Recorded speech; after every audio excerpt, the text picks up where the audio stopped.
پیسے اس کے پاس تھے نہیں، اور دیکھ رہا ہے قالین، اتاریے نہیں، یہیں سے دیکھ لوں گا۔ اس کو پتہ تھا کہ لینا تو میں نے ہے نہیں کہ ذرا گلے پڑ جائے۔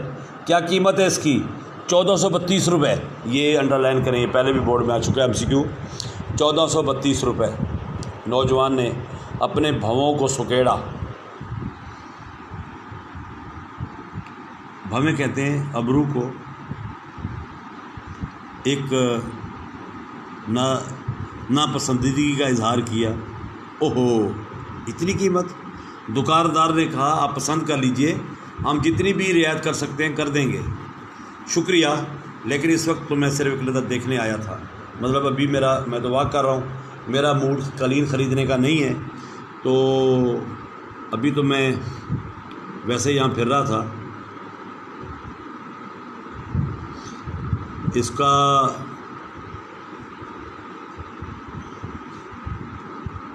شکریہ، شوق سے دیکھیے، آپ ہی کی دکان ہے۔ اب اس کو اندازہ ہو گیا کہ یہ ایسا ہی ہے، اس نے لینا وینا تو کچھ ہے نہیں، تو اس نے بھی زیادہ اس کو نہیں اب لفٹ کروائی۔